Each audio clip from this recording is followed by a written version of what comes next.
We welcome you back now to this special edition of World News from Newtown, Connecticut tonight. The president is now in the high school here behind me. And as a nation grieves for this shattered New England town, parents across the country tonight are holding their children just a little tighter and then sending them off to school tomorrow morning. But that will be difficult enough. Even harder, finding the words to comfort and reassure them.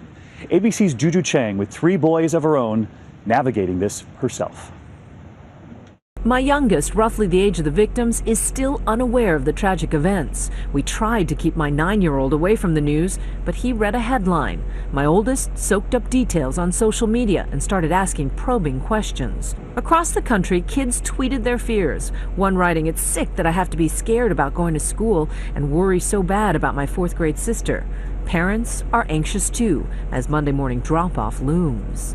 I'm not too worried about her. I'm more worried about how I'm going to feel and how I'm going to let go of her hand when she goes to get on the bus. I want her to have a good day, but I'll be counting the hours down till she gets home. And what if a child starts to develop fears of school? It's important after a trauma that we get kids back to routines so we can be kind and compassionate and acknowledge that it's difficult and address their concerns. But they do need to go back to school. It's in their best interest. Willow Bay, author of Talking to Your Kids in Tough Times, says the one thing parents need to communicate is reassurance. It's best to be specific but brief, like remind them of all those safety drills and the adults trained to look over them.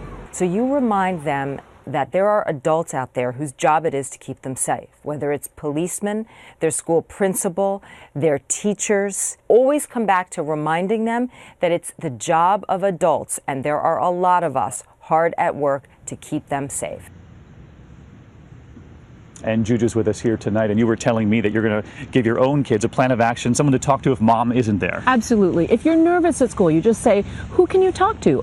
Maybe a teacher is who's another person you can talk to. It gives them control over their fears. But surprisingly, in this case, David, because the story involves young children, because of the magnitude of it, even very young children will get wind of it. So it's best, rather than getting bad information, for the parents to sit down with even young kids and have a gentle but brief and reassuring conversation. Even your 5-year-old. Even my 5-year-old. You'll be home soon, Juju. I know it's hard for you too.